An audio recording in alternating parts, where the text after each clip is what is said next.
So I talk about a couple different things, and this is sort of a recurring theme for me, the whole masturbating theme. And I talk about being a nerd, and I know some of you guys are maybe the nerdy variety. The rest of you guys are fucking cool, but here's the thing. There's a story where masturbating and being a nerd came together for me.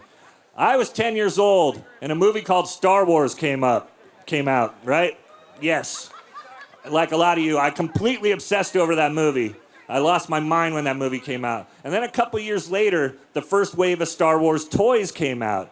And I was a little kid, and I was 12 when the first wave of toys came out, and I was raised by a single mom, so I didn't get a lot of the Star Wars toys that my spoiled asshole friends had.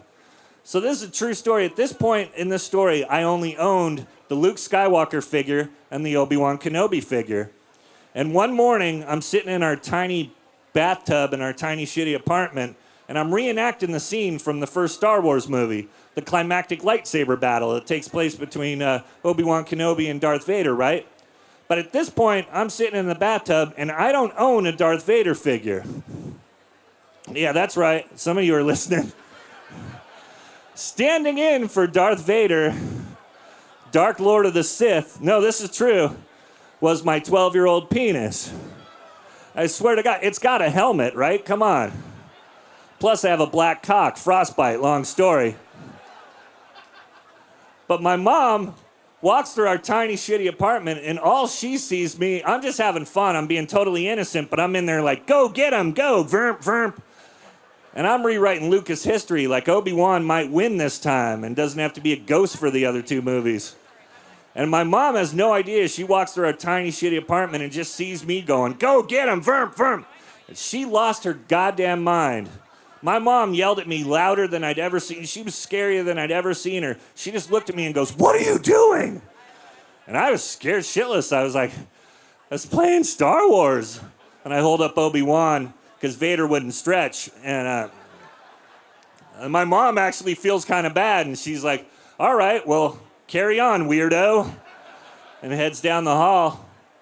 And I'm sitting in the tub alone going, what could I have been doing that would piss her off like that? Could I have been doing that would make her go that crazy? So with a little experimentation, I was a semi-smart kid, I figured it out. And by my mom thinking she caught me masturbating, she actually taught me about masturbating. And now I can't stop. Like, now I love it more than Star Wars. Because masturbating never made 3 shitty prequels that ruined masturbating. So, awesome.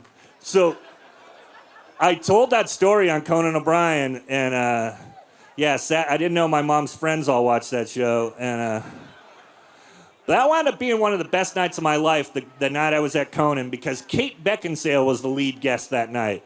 And I don't know if you guys are familiar with Kate Beckinsale, but she's a smoking hot British actress, right?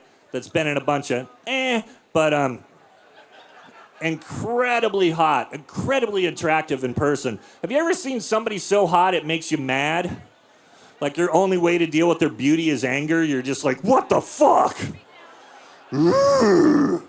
God damn you. That's how I was when I saw Beckinsale backstage. I'm like punching assistants in the neck and like kicking shit over, stomping around like Godzilla. I can never have you. Smash. Now, this is true. She's sitting on the couch talking to Conan about how she had to do a sex scene in one of her shitty movies. And she actually said this on national television. I don't know if you guys saw this one, but she said this on NBC. She said the guy had to wear a cock sock during the sex scene. I don't know if you guys have heard of the cock sock, but I'd never heard of it. It's a real thing. And what it is in a legitimate movie, in a legitimate sex scene, they don't want Brad Pitt dragging his $20 million wang against a lady, right? So this is seriously what they do. It's disgusting. They put your junk in a sock, like a lady's stocking, right? And they pull it up and tape it up on your back. Yuck, right? That's how serial killers fuck, first of all. We've all seen Silence of the Lambs. Like, that's the last thing some poor girl sees in a basement is a dude like my size going, go to sleep. Don't look at it. Awful, right? Now, I'd never heard of the cocksock at that point in my life because I'd never done a sex scene. And I know my place. I know I never will do a sex scene. Let's hope. Or if I do, it'll be like a horror movie, and I won't be the one having the sex. It'll be like some hot young couple getting it on, hot young couple style, and I'll be like the creepy janitor watching them, you know? Or they're in a cabin, and I'm the inbred redneck hotel owner, just climbed in through the window. They're getting it on hot teen style, and I'm in the corner watching them going, get that shit. Get that shit, boy. Woo! And the guy will be like, what the fuck? And I'll hit him with a shovel. And it'll be time for some night digging.